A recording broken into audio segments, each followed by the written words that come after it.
नमस्कार दोस्तों, मैं हूँ राखी। मेरे YouTube चैनल कृष्णा एजुकेशन पर आप सभी का बहुत बहुत स्वागत है। दोस्तों, आज मैं आपके लिए एक नया वीडियो लेकर आई हूँ जिसका टॉपिक है sampling.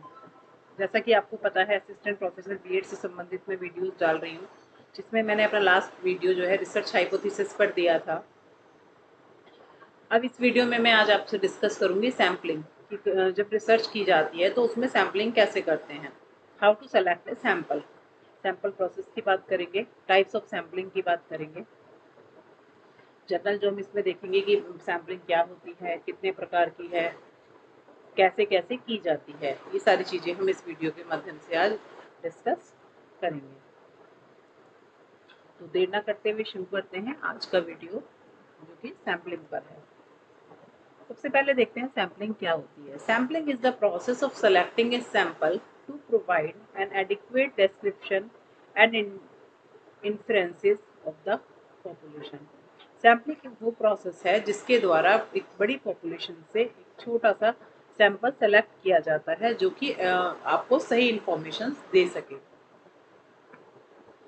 Sample it is an unit that is selected from the population. Sample एक यूनिट है जो कि पॉपुलेशन से सेलेक्ट किया जाता है।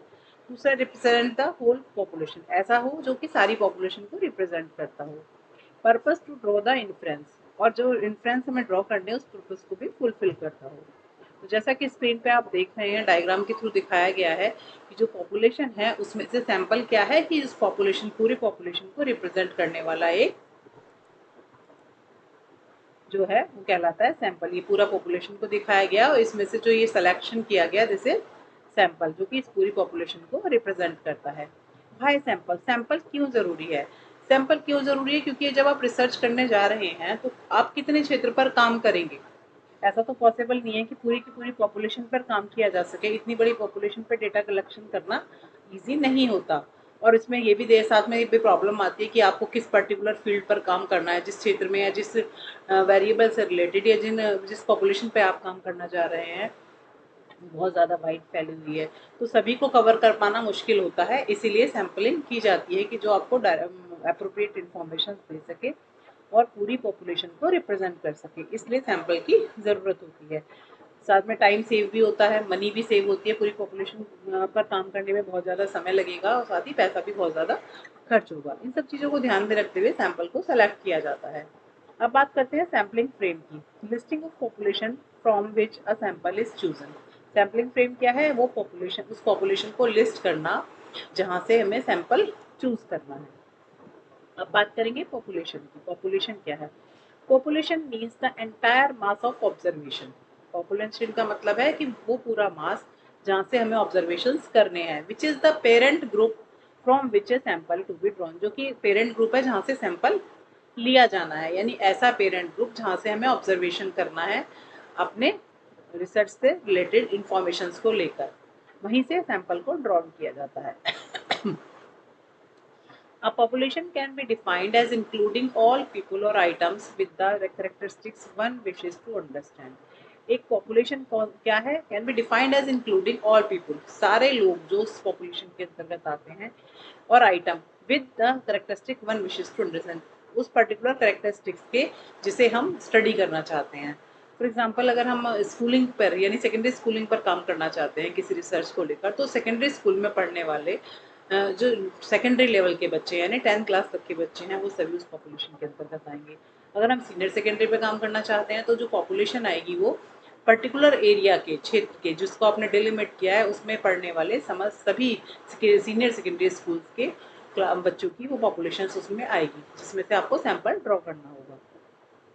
Because there is very rarely enough time or money to gather information from everyone or everything in the population, the goal becomes finding a representative sample of that population. अभी जैसे हमने बात की थी कि सैंपल क्यों करें, ऐसा इसलिए करना पड़ता है क्योंकि समय और धन दोनों की बचत करनी और राइट इन्फॉर्मेशन हमें सेलेक्ट करनी है।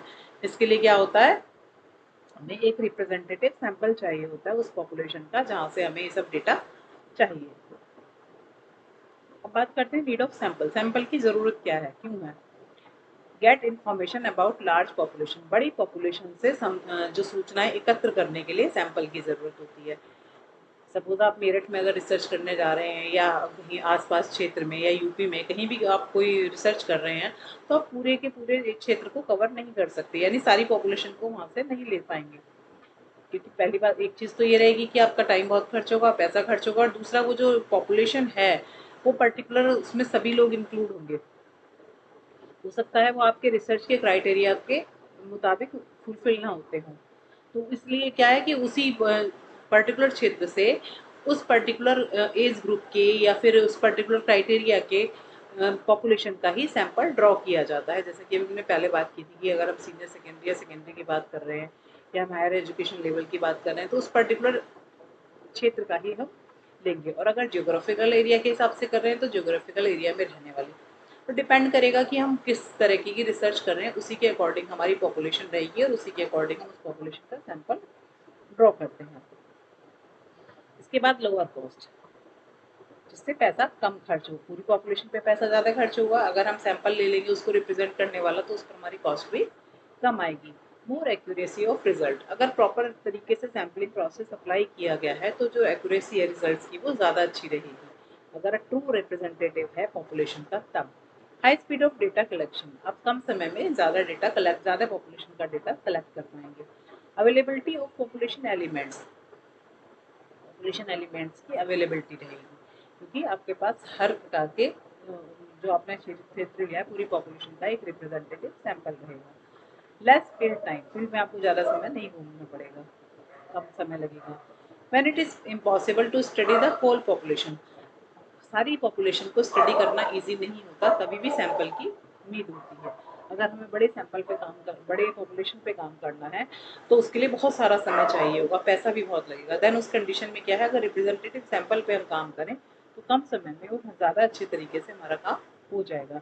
इन सभी कारणों से हमें एक अच्छे सैंपल की ज़रूरत होती है, जो कि रिसर्च के समय चाहिए डेटा कलेक्शन के लिए। व्हाट इज गुड सैंपल, एक अच्छा सैंपल क्या है, उसमें क्या कैरेक्टरिस्टिक्स होनी चाहिए। सबसे पहला है रिप्रेजेंटेटिव ऑफ द पॉपुलेशन, सबसे पहले जो कैरेक्टरिस्टिक है कि वो पॉपुलेशन को पूरी तरीके से रिप्रेजेंट करता हो, इस प्रकार का हो। दूसरा अप्रोप्रिएटली साइज, उसका साइज सही हो, जितना बड़ा सैंपल होगा उतना ज़्यादा अच्छे रिजल्ट्स देगा। छोटे सैंपल पर रिजल्ट ज़्यादा बेहतर नहीं आ पाएंगे, ये जनरलाइज करना पॉसिबल नहीं हो पाएगा। तीसरा है अनबायस्ड हो, यानी आपने सैम्पलिंग करते समय किसी प्रकार की बायसनेस ना रखी हो। फोर्थ है रेंडमली सेलेक्टेड हो, जो सैंपल आपने लिया है वो बाई चांस हो, यानी सिलेक्शन अगर बाई चांस, यानी जो रेंडमली लिया गया हो, जिसमें आपका कोई भी अपना पर्सनल किसी प्रकार का फैक्टर काम ना करे, यानी सभी को इक्वल चांस जिसमें दिया गया हो सैंपल में आने का, उसको रेंडमली सिलेक्शन बोलते हैं। अब बात करेंगे सैम्पलिंग के टाइप्स। ये तो हमने बात की सैंपल कैसा होना चाहिए, उसकी क्या ज़रूरत है, इन सब चीज़ों पर। अब हम बात करेंगे टाइप्स ऑफ सैम्पलिंग पर, कि सैम्पलिंग कितने प्रकार की होती है। जो सैम्पलिंग है वो दो प्रकार की है, probability sampling and non probability sampling. Probability में सिंपल रैंडम सैम्पलिंग आती है, सिस्टमेटिक रैंडम आती है, स्ट्रेटिफाइड आती है, क्लस्टर सैम्पलिंग आती है। नॉन प्रोबेबिलिटी में कन्वीनियंस, कोटा, जजमेंट और स्नोबॉल सैम्पलिंग आती है। अब बारी बारी से हम इन सभी सैम्पलिंग प्रोसीजर को देखेंगे। सबसे पहले समझेंगे प्रोबेबिलिटी सैम्पलिंग कौन सी है और नॉन प्रोबेबिलिटी सैम्पलिंग कौन सी है। प्रोबेबिलिटी सैम्पलिंग वो सैम्पलिंग है जिसमें हर व्यक्ति के, यानी जो आपकी पर्टिकुलर पॉपुलेशन है उसमें जितने भी मेंबर्स मौजूद हैं उनके आने के इक्वल चांसेस होते हैं सैंपल सिलेक्शन में। नॉन प्रोबेबिलिटी वो सैम्पलिंग है जिसमें सभी के आने के इक्वल चांस नहीं होते। Probability sampling utilises random sampling technique to create a sample. This group of sampling method give all the members of a population equal chance of being selected. यही मैंने भी आपको बताया कि सबके साथ जो है इक्वल चांस होंगे, जबकि इसमें क्या होगा, इसमें इक्वल चांस नहीं होते सभी के सिलेक्शन के। Probability sampling does not involve random selection at all. Non probability जो है इसमें रैंडम सिलेक्शन नहीं होता। अब बात करेंगे टाइप्स में। सबसे पहले जो प्रोबेबिलिटी सैम्पलिंग है उसका first type simple random sampling की। सिंपल रैंडम सैम्पलिंग जो है उसके 4 मेथड इसमें नीचे मैंने बताए हैं, जिसमें सबसे पहला है लॉटरी मेथड, दूसरा है टॉसिंग ए कॉइन, तीसरा है थ्रोइंग ए डाइस और फोर्थ है बाय यूजिंग रैंडम नंबर और ट्रिप्स टेबल। आप इनमें से कोई भी एक मेथड फॉलो करके सैम्पलिंग कर सकते हैं। लॉटरी मेथड जैसे कि आप जानते हैं कि इसमें स्क्रीन में दिखाया भी गया है कि आपने पर्चियाँ बनाई कुछ और एक बर्तन में डाल ली और फिर उसमें से रैंडमली आपने किसी से निकलवा ली। एक एक पर्ची, तो जिस जो भी आएगी सभी के चांसेस हैं, कोई सी भी पर्ची उठ सकती है। तो उस हिसाब से आप इसमें लॉटरी मेथड में यूज़ कर सकते हैं कि आपकी जो पॉपुलेशन है उनमें सबके नाम लिखकर आपने पर्चियाँ डाल ली और उसमें से आपने रैंडमली ले ली। तो इस मेथड से कर सकते हैं। टॉसिंग ए कॉइन, हेड और टेल होता है कॉइन में, तो आप सिक्का उछाल कर दी कि हेड आएगा तो हम इसको लेंगे या इसको लेंगे, या हेड आएगा तो सैंपल सेलेक्ट करेंगे या नहीं करेंगे, इस आधार पर आप ले सकते हैं। थ्रोइंग ए डाइस, डाइस को पिक कर कि इस नंबर वाले को हम सेलेक्ट करेंगे। डाइस डालकर देखते हैं कि किस नंबर वाले को पर्टिकुलर में सैंपल में लेना है। या फिर ये जो टेबल जैसे दिखाई गई है रैंडम नंबर्स की, इस टेबल की हेल्प से भी सैम्पलिंग की जा सकती है। दूसरी होती है systematic random sampling. Random sampling का ही टाइप है, इसमें सिस्टम फॉलो हो रहा है इसलिए इसे सिस्टमेटिक रैंडम सैम्पलिंग कहते हैं। Similar to simple random sample, बिल्कुल उसी की तरह है। इसमें लेकिन रैंडम नंबर की कोई टेबल नहीं होती, बल्कि क्या होता है, select directly from sampling frame. Sampling frame से डायरेक्टली सिलेक्ट किया जाता है। सैम्पलिंग फ्रेम अभी बताया था जैसे कि पहली स्लाइड में कि जो लिस्टिंग होती है पूरे पॉपुलेशन की, कहाँ से हमें सैंपल लेना है, वो होता है हमारा सैम्पलिंग फ्रेम। तो सैम्पलिंग फ्रेम में से किस प्रकार से लेते हैं, ratio between sample size and population size. Ratio निकालते हैं सैंपल साइज और पॉपुलेशन साइज का, कि टोटल सैंपल साइज कितना लेना है हमें, पॉपुलेशन साइज हमारा कितना है। सपोज 100 की पॉपुलेशन है और हमें 20 का सैंपल लेना है, तो क्या करेंगे, 100/20 यानी 20 से डिवाइड करेंगे 5 आएगा, यानी हर 5th नंबर का व्यक्ति हम सैम्पलिंग में लेंगे। सिस्टमाइज इस तरह से करेंगे क्योंकि 5th नंबर पे जो भी खड़ा है लाइन से खड़ा करके ले सकते हैं, एज वाइज ले सकते हैं, हाइट के अकॉर्डिंग ले सकते हैं, उनमें से कोई सा भी एक मेथड, एक पर्टिकुलर कैरेक्टरिस्टिक के साथ कोई भी सीक्वेंस बनवाएंगे, उसी आधार पर हम इस सैंपल को सेलेक्ट करेंगे। जैसे कि इस इमेज में दिखाया गया है कि टोटल पॉपुलेशन 12 की है और जो सैंपल है वो 3 का लिया जाना है, 4 का लिया जाना है। तो क्या किया, 12 को 4 से डिवाइड किया, 3 आया, तो 3 को एवरी थर्ड पर्सन यहाँ दिखाया गया है कि यहाँ से लेना शुरू किया। शुरू में 1 से भी कर सकते हैं, 2 से, 3 से, कहीं से भी शुरू कर सकते हैं, लेकिन हर तीसरा व्यक्ति लेंगे। जो पहला लिया हमने उसके बाद जो तीसरे नंबर पे आ रहा है उसको हम सैम्पलिंग में अपनी लेंगे। तो ये जो प्रोसेस है ये कहलाता है सिस्टमेटिक रैंडम सैम्पलिंग। अब तीसरा आता है stratified random sampling. Stratified random sampling क्या होती है, रैंडम सैम्पलिंग का ही एक टाइप है, लेकिन इसमें क्या होता है कि पहले स्ट्रेटा बनाए जाते हैं। The population is divided into 2 और मोर ग्रुप्स कॉल्ड स्ट्रेटा। 2 या 2 से अधिक ग्रुप बना लिए जाते हैं जिनको स्ट्रेटा कहा जाता है, अकॉर्डिंग टू सम क्राइटेरिया, किसी पर्टिकुलर क्राइटेरिया के साथ। सच एज जियोग्राफिक लोकेशन, या तो जियोग्राफिक लोकेशन हो सकती है, ग्रेड लेवल हो सकता है, एज हो सकता है, इनकम हो सकता है, सब सब samples are randomly selected from each strata. अब इनमें क्या किया जाता है कि जो स्टेटा हमने बनाए हैं उसमें से सैम्पलिंग सेलेक्ट की जाती है। जैसे फॉर एग्जांपल ले सकते हैं कि हम किसी सीनियर सेकेंडरी स्कूल के बच्चों पर कोई रिसर्च कर रहे हैं और उसमें हमें जो है सैम्पलिंग करनी है। सैम्पलिंग में हमें क्या करना है कि स्ट्रेटिफाइड सैम्पलिंग लगानी है, रैंडम सैम्पलिंग जियोग्राफिकल एरिया के अकॉर्डिंग या फिर उनके क्षेत्र के अकॉर्डिंग लगा सकते हैं, ग्रेड लेवल के। तो हम जियोग्राफिकल में ले लेते हैं, 2 स्टेटा बना लिए, रूरल और अर्बन। अगर हम रूरल बनाया, हमने एक अर्बन बनाया, फॉर एग्जांपल मान लेते हैं स्क्रीन पे, हालांकि इसमें कंट्री वाइज दिखाया गया है कि अमेरिकन को इस तरह से डिवाइड किया गया है, लेकिन मैं आपको एक अपना एग्जांपल सिंपल सा लेकर बता रही हूँ कि यहाँ पर हमने रूरल ले लिया और यहाँ पर हमने अर्बन ले लिया, और रूरल और अर्बन में भी फिर हमने मेल फीमेल को ले लिया, एक और स्टेटा बन गया, है ना। इस तरीके से हम ले सकते हैं।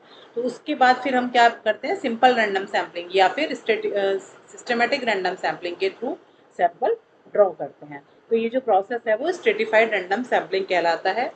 स्ट्रेटिफाइड रैंडम सैम्पलिंग 2 प्रकार से की जाती है, प्रोपोर्शनेट स्ट्रेटिफाइड सैम्पलिंग और डिसप्रोपोर्शनेट स्ट्रेटिफाइड सैम्पलिंग। प्रोपोर्शनेट में क्या है, जो हमने स्टेटा डिवाइड किए हैं उनमें इक्वल प्रोपोर्शन में जो है सैंपल लिया जाता है, और डिसप्रोपोर्शनेट में क्या है, proportional representation is not given to strata, it necessarily involves giving over representation to some strata and under representation to other। मतलब किसी स्टेटा में से कम ले लिया और किसी में से ज़्यादा, तो वो जो कहलाती है वो डिसप्रोपोर्शनेट कहलाती है, और अगर हम इक्वली लेते हैं तो प्रोपोर्शनेट स्ट्रेटिफाइड सैम्पलिंग कहलाती है। अब नेक्स्ट टाइप की जो सैम्पलिंग है, 4th टाइप की, वो है क्लस्टर सैम्पलिंग। क्लस्टर सैम्पलिंग में क्या है, cluster sampling is an example of 2 stage sampling. ये जो क्लस्टर सैम्पलिंग है ये 2 स्टेज वाली सैम्पलिंग कहलाती है। First stage is sample of area is chosen. सबसे पहले क्या होता है, सैंपल एरिया चूज किया जाता है कि कहाँ से सैंपल लिया जाना है। Second stage, a sample of respondent within those area is selected। फिर जो हमने सैंपल एरिया चूज किया उसमें से कुछ रेस्पोंडेंट यानी जो रेस्पोंडेंट करेंगे उस सैंपल को वो सेलेक्ट किए जाते हैं। Population into divided into clusters of homogeneous unit, तो जो हमने रेस्पोंडेंट्स लिए उनको क्लस्टर्स में डिवाइड कर दिया जाता है होमोजेनस यूनिट्स वाले, usually based on geographical contiguity. जो ज़्यादातर ये जो यूजुअली बेस्ड होता है वो जो उनके लोकेलिटी पर, जियोग्राफिकल कॉन्टिग्यूटी पर।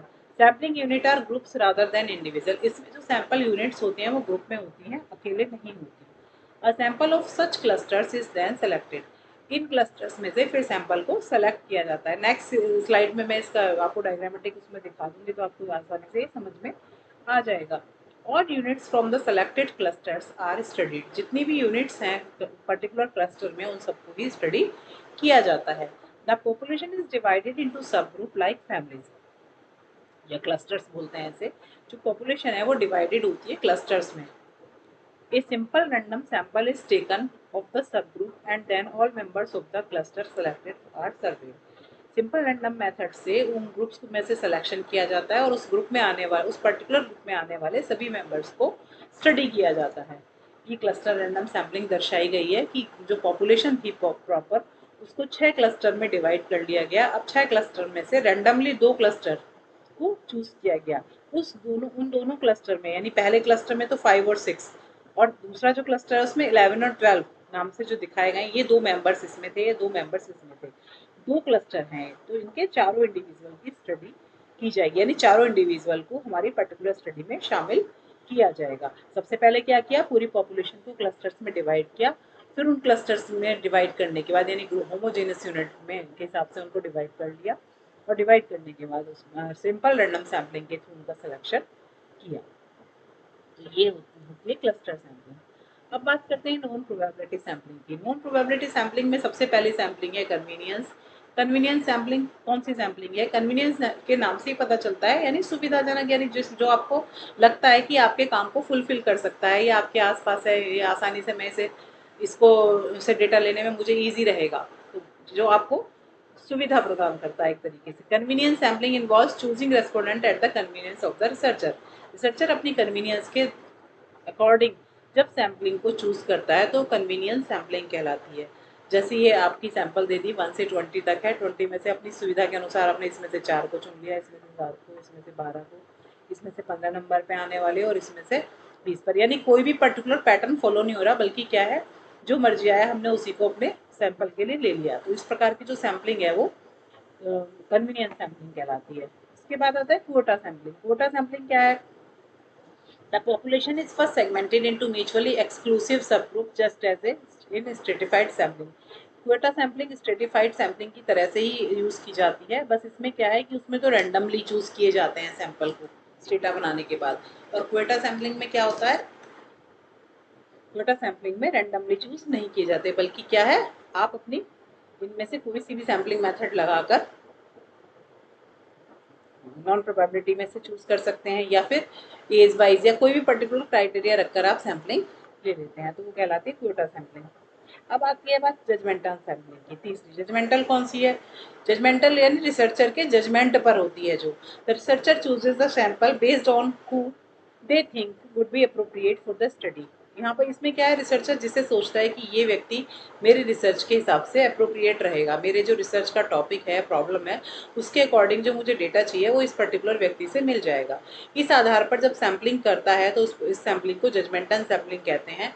This is use primarily when there is a limited number of people that have expertise in the area being researched। ये सैम्पलिंग केवल तब यूज़ की जाती है जब हमारे पास जो पॉपुलेशन है या जो रेस्पोंडेंट्स हैं वो लिमिटेड हैं, कुछ ही लोग हैं जो उस पर्टिकुलर एरिया में एक्सपर्टाइज रखते हैं, तो उस स्थिति में इस सैम्पलिंग का प्रयोग किया जाता है। इसके बाद आती है स्नोबॉल सैम्पलिंग। स्नोबॉल सैम्पलिंग क्या है? Useful when a population is hidden और difficult to gain access to. Snowball sampling की तब यूज़ की जाती है जब पॉपुलेशन हिडन है, यानी सामने नहीं है आपके उस डेटा कलेक्शन के लिए, बल्कि हिडन है या फिर उन तक पहुंच पाना मुश्किल है। To contact with an initial group is use to make contact with others. इसमें जो सबसे पहला यानी इनिशियल आप जिससे कॉन्टैक्ट करेंगे वही आगे के लोगों को कॉन्टैक्ट आपको प्रदान करता है। Respondent identify additional people to include in the study. इसमें क्या होता है, रेस्पोंडेंट आइडेंटिफाई करता है कि आगे के आप इन लोगों को अपनी स्टडी में शामिल कर सकते हो। The defined target market is small and unique. Compiling a listing of sampling unit is very difficult. क्योंकि जो डिफाइंड टारगेट मार्केट है वो वैसे स्मॉल है और यूनिक है, लेकिन इतना इजी भी नहीं है कि हर पॉपुलेशन, हर व्यक्ति को सैम्पलिंग यूनिट को आप पूरी तरीके से लिस्ट आउट कर पाओ। तो ये वाली जो सैम्पलिंग है स्नोबॉल सैम्पलिंग कहलाती है। जैसे कि आपको डायग्राम में शो रहा है कि ये पर्टिकुलर व्यक्ति क्या है, रिसर्चर है।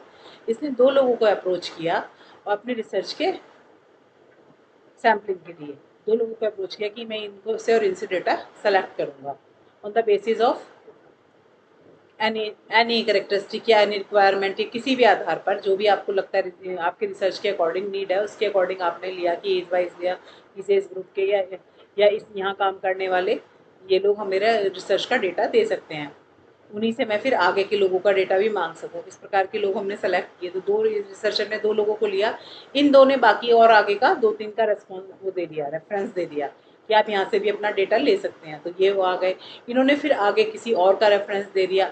तो इस तरीके से एक केस यहाँ से यहाँ, यहाँ से यहाँ, इस तरह से जो सैम्पलिंग जाती है, यानी रिसर्चर की डायरेक्ट अप्रोच में नहीं है, बल्कि क्या है, रिस्पोंडेंट के थ्रू जा रही है। तो इस प्रकार की जो सैम्पलिंग है वो स्नोबॉल सैम्पलिंग कहलाती है। ये जो सैम्पलिंग है वो नॉन प्रोबेबिलिटी में आती है, क्योंकि यहाँ पर सभी के आने के इक्वल चांस नहीं है, बल्कि पर्टिकुलर क्राइटेरिया के हिसाब से ही यहाँ पर लोग आते हैं। अब बात करते हैं सैम्पलिंग एरर की। अभी तक हमने बात की सैम्पलिंग के टाइप्स की, डिफरेंट टाइप की सैम्पलिंग कैसे की जाती है, कौन कौन सी होती है और वो करते कैसे हैं, अभी हमने इस पर चर्चा किया। अब क्योंकि हम सैम्पलिंग का प्रोसेस अप्लाई करते हैं तो इसके दौरान कई बार कुछ एरर भी आ जाती है, तो हम बात करेंगे सैम्पलिंग एरर की कि सैम्पलिंग एरर जो है वो कौन कौन सी होती हैं। सबसे पहले है रैंडम सैम्पलिंग एरर, यानी जब हम रैंडमली सैंपल सेलेक्ट कर रहे हैं उस समय भी एरर हो सकती है, कि हो सकता है कि हमने पर्टिकुलर करेक्टरिस्टिक डिसाइड तो किया था लेकिन उनमें से कोई ऊपर नीचे एज का भी आ गया हो, यानी जिस पर्टिकुलर करेक्टरिस्टिक को या एज मान के अगर हमने सैंपल सेलेक्ट किया, हो सकता है उसमें से 1 साल बड़ा या 2 साल बड़ा आगे पीछे भी आ गया हो। तो उसका वो जो है रैंडमली सैम्पलिंग एरर का ही एक हिस्सा होता है कि जब हम रैंडम सैम्पलिंग करते हैं उस समय हमसे कोई एरर ना रह गई हो। दूसरा है सिस्टमेटिक एरर, जब हम सिस्टम फॉलो कर रहे होते हैं, उस सिस्टम फॉलो करने में कोई स्टेप हमारा स्किप तो नहीं हुआ जिसके कारण एरर आई है, तो होती है सिस्टमेटिक एरर।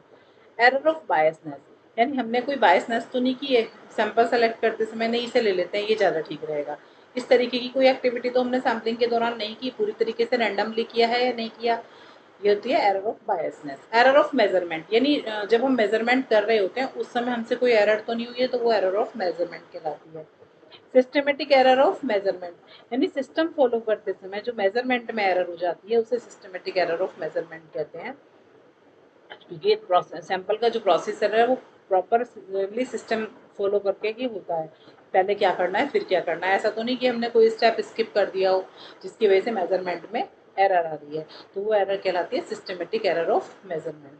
तो इस तरह से आज की वीडियो में हमने देखा कि सैम्पलिंग क्या होती है, पॉपुलेशन क्या है, सैंपल क्या है, हम क्यों सैंपल को लें, क्या ज़रूरत है हमें सैंपल लेने की, ठीक है, सैंपल किस प्रकार का होना चाहिए, इन सब चीज़ों पर हमने बात की। साथ ही हमने देखा टाइप्स ऑफ सैम्पलिंग, प्रोबेबिलिटी और नॉन प्रोबेबिलिटी को देखा और उसके डिफरेंट टाइप्स को समझा।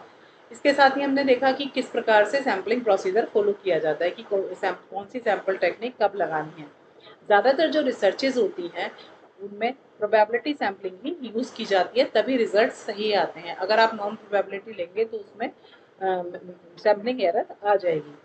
ज़्यादातर जो है रिसर्च की पैरामेट्रिक टेक्निक्स हम यूज़ करते हैं और उसकी एक एजम्पशन है कि आपका जो सैम्पलिंग है वो रैंडमली सेलेक्ट होना चाहिए, तो इसलिए रैंडम सैम्पलिंग को ही प्रेफर किया जाता है। इसके साथ ही हमने देखा सैम्पलिंग एरर, कि सैम्पलिंग एरर कौन कौन सी हैं। तो इस वीडियो में हमने सैम्पलिंग पर पूरा डिटेल में चर्चा किया। फिर भी अगर आपको कोई पोर्शन ऐसा रहा हो जो क्लियर ना हुआ हो या समझ ना आया हो तो आप मुझे कमेंट बॉक्स में ज़रूर बताएं, जिससे आने वाले समय में मैं नेक्स्ट वीडियो में या फिर आने वाले समय में कभी भी कोई दूसरा नया वीडियो देकर उस पर्टिकुलर टॉपिक को या उस पर्टिकुलर प्रॉब्लम पर आपको एक नया डिस्क्रिप्शन पूरा लेक्चर आपको वीडियो के रूप में प्रोवाइड कर सकूँ।